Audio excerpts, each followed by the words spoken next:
In this video I will do a review of this device, how to wire it, how to add it to the Sonoff application, how you see it in the Home Assistant and how it works.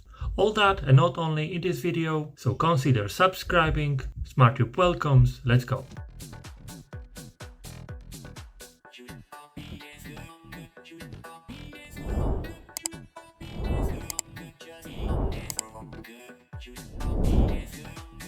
I was waiting for this moment really a long time, and finally I have a device from Sonoff that can compete with the Shelly 2.5. So with the Shelly 2.5, I think it is like it costs twice as this Sonoff device. However, you can say that Shelly can do more, and I think yes, it's true. But here, to be honest, if I want to have a smart device to control my roll shutters, I would say I want small device, in a good price that should do all of what this device can do. And this is the Wi-Fi version. On the market you have also the Zigbee device, but with the Zigbee it is a bit sketchy, because if you would like to add it straight to the Home Assistant, you will not be able to do the percentage control. So here, if you add it by the Wi-Fi to the eWeLink app, then you can do it. So that's why I picked the Wi-Fi version instead of the Zigbee. But this device cost around $17, and if you would like to buy it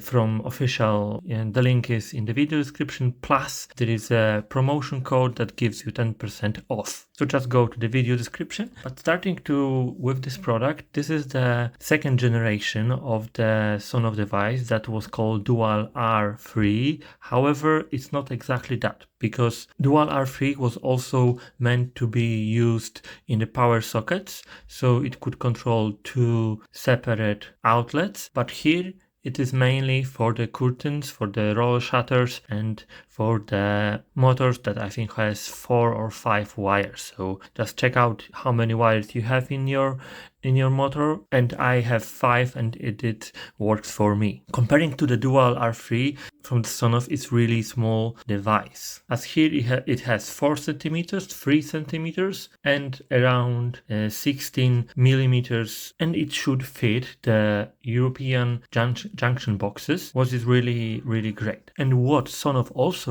introduced, it was a phase switch accessory for tight installs, and it means that I will show it on the screen, but you have a phase with the buttons, and then you can just fit this device behind it. It was a really clever idea to create something like that. And as it is a new device, it supports Matter, and I was also mentioning precise percentage control, scheduling, calibration, and local control with Sonoff, so that's also a good thing.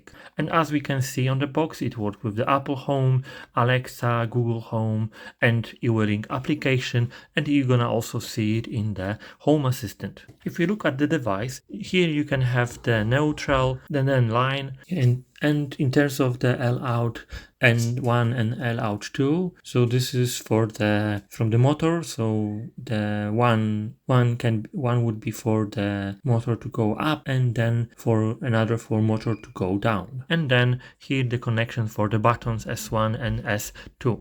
The pairing button, the device gonna be, when we turn it on, the device gonna be in the pairing mode, but if you would like to restart it, here is the button to do it. And from the back, you have here a QR code, which I will not show you, but it's really small, nice looking, good quality product. Be aware of the capacity of this device, because this is 1 ampere motor capacity only. It requires a motor with end limits, so for proper positioning. But I think this is something what all those devices require. Unfortunately, it doesn't have any energy metering like I think the Shelly has. And if we look at the last thing, which is in the box, user guide, how to wire the device. So I think I have this one. It should be really easy to connect this device, as you're gonna see on my video. From the back, we have how to add it to the eWeLink application in many languages. So I think that's that's gonna be it. I think that's it. And now what I'm gonna do, I'm gonna add this device to the eWeLink app first, and then when I will have it added, I would just install it in the junction box to replace the old Shelly 2.5 which broke. Okay, so I connected the device to electricity, and as you can see, the device, the light is blinking and it's just saying that it is in the pairing mode. So now I'm gonna turn on the eWeLink app and just look for the device. Okay, you can already see that the SmartThings want to add this device to the application because it is a Matter device, and you know we can just add it. So I'm not gonna do that as I want this device in the eWeLink app. So let's move to the eWeLink app, and now we click plus. We can scan the device. And device, I think now after scanning we can see it. Yes, how to add it, and it is blinking, so we can add this device. Okay, so we can see also how to wire this device, but I think we are fine. We're gonna show it in the video. Yes, it wants to add the Wi-Fi. I added, and now we just can make a name for it. So I will wanna name it as the kitchen. I added it. And you can already see that we have it open in the 50%. We can open, stop, close, but let's open the device. Okay, the initial settings, I don't want to do it now. So I will just open it, and you can see we have really, we can already create some scents with the button. So long press to set, long press to set, long press to set. I see that we want to update the device software. So I'm just gonna do it. Here we can see the percentage of the update that is in progress. Okay, so we have it. And so now I will go to my physical switches and just replace the Shelly. And of course, I'm gonna show it to you. So we can see a button, a switch with two buttons. So on the left side, it goes down, and on the right up. I will not put the controller to the junction box, but I will tell you how to wire it. From the left side you have N, and the N goes to the blue cable. So this one should have a cable that goes straight to N. Then L is the line, and it actually can go through the same line, which is for example here. So the supply, the line goes here to this switch from the top, and I have here a connector, so I could just add another line and connect it directly to L. Then L out is forward on the engine. So the forward is usually up. So up is from this side, and then it means that the brown cable from the bottom should go to the L out. And then L out 2 is the backward. So it's from closing, so they're gonna be from the left side, and that's the black cable. And then we have S1, and that's up. So the up from here should go instead of this brown, and then L, and then S2, which is down, should go from here to instead of this black one. And that's the whole setup, the whole wiring of the switch with two buttons. And I will not put it to the junction box here, as I'm gonna have the connection in the garage. However, you can see that it fits the junction box which I have. It's quite inside. I have quite a lot of cables. I'm not sure why, but over here I had the Shelly device, which I have here, and I can also show you how big it is if you compare it to Sonoff. So from the top, this is the Shelly versus the Sonoff, and it is quite nicely fit to the Shelly, but from this side you can see that it is wider. So I thought that the Shelly gonna be bigger, but this is the Shelly 2.5, so quite an old one. Now we have Shelly 2PM Gen4, which might be bigger, so I'm not sure. And here you can see the size of the, let's say, first two relay Sonoff. So that was dual R3, and I'm using that for the roll shutters too. And here is the new one. You can see how big it was, but as I mentioned before, this one can handle 2 light switches or 2 power sockets, but here This one is just for the roller shutters, curtains, and something like that. So much less capacity. The amperes, just 1 ampere, and just for the specific use cases. I'm happy with this one. They work okay, so you can see that I have a space for them. But yeah, I want to try this one and see how it works. So now I will connect it here in the garage, and then I should open the application and then do the first calibration and just show you how it works. I'm back on the phone, and now I'm gonna record my screen and also the roll shutter from outside, and let's see how it behaves when we gonna calibrate that. So here in the device settings, travel calibration, and let's do it.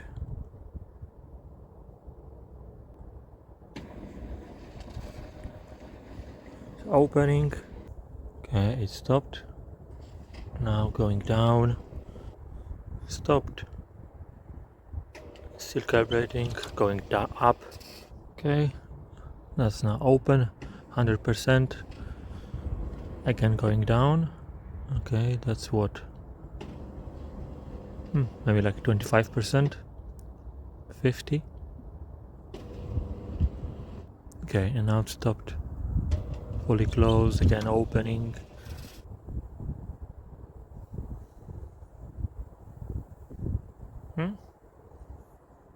Okay, fully open, and now I can go to 30.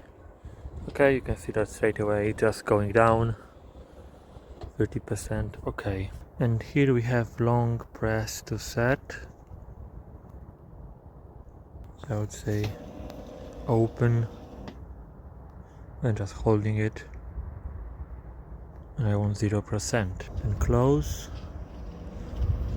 And on the buttons it's a bit different, because on the buttons it's like you need to, I think, keep it pressing. I'm gonna check it, but I think you need to keep it pressing and then it's gonna move down. So it's a bit different than others. Okay, but now it is closed, so long press. Okay, so it's down. And now if I click this, okay, so that's just a button that you can click and it goes to the position that you saved. Okay, timer. When to open it. Gonna make a schedule. Something actual travel time plus extra time. Can do that also. Remote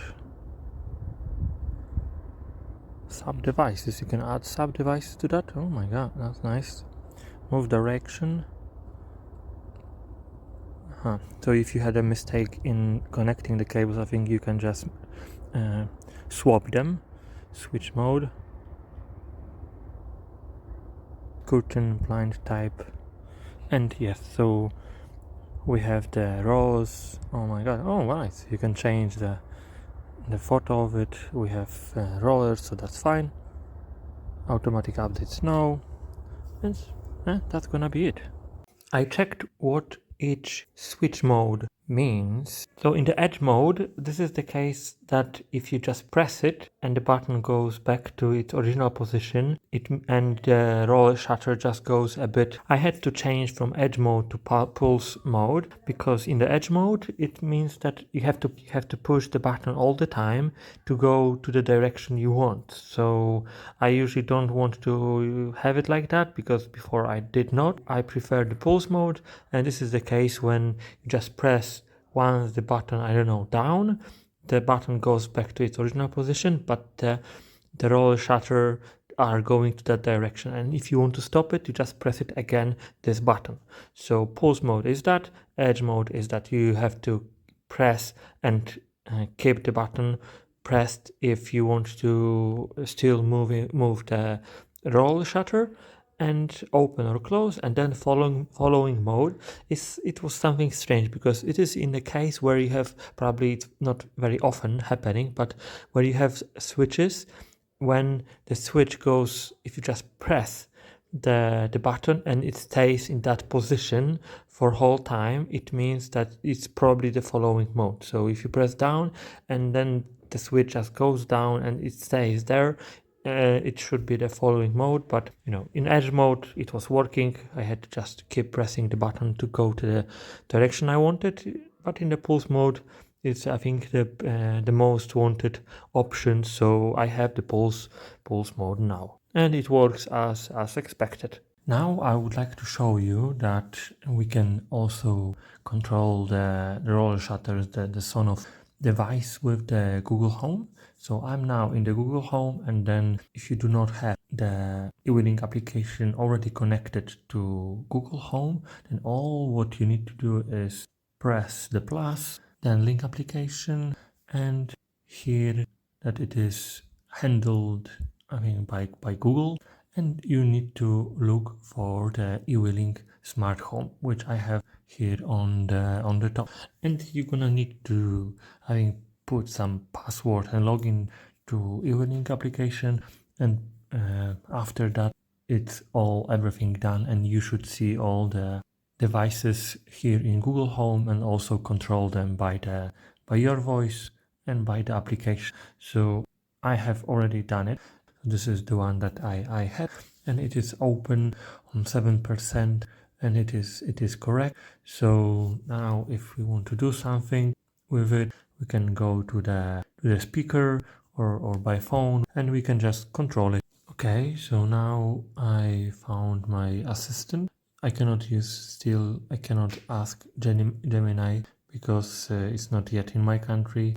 I'm in Poland. So what I will do, I will just type it here to open the kitchen shutters to 10%, and let's see whether it works.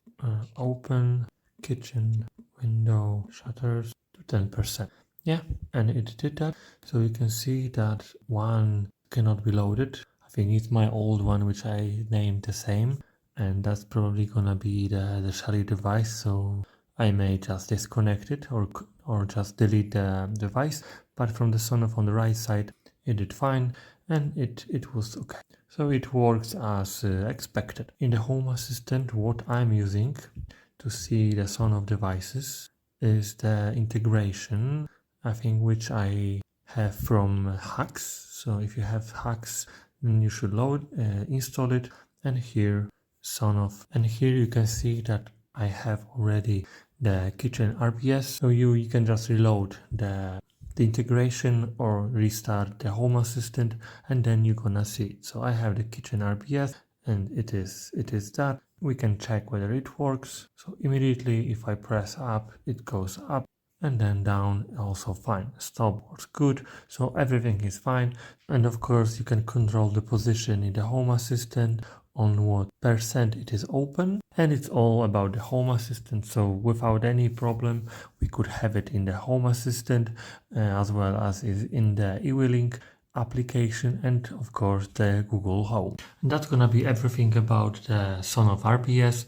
And to summarize the device, I think it is worth its price. It is not that good as the Shelly 2PM Gen4. However, the price here is the key. If you are looking for a device that should be just for the roller shutters, I think that's gonna be the perfect choice for you. Remember that if you want to buy it, in the video description you can find a discount code for 10% on the official website, links to AliExpress, as well as to local seller on the Allegro.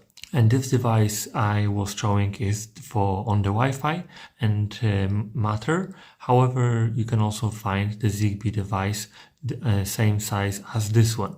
I think now when I'm doing the summary, I've been using it for around 2 weeks, and so far I had no issues, so everything works correctly, and I hope it will last longer than all my Shelly's 2.5, because as I always tell in my videos, like 10 of them are after 2-3 years they just break. I hope you enjoyed the video.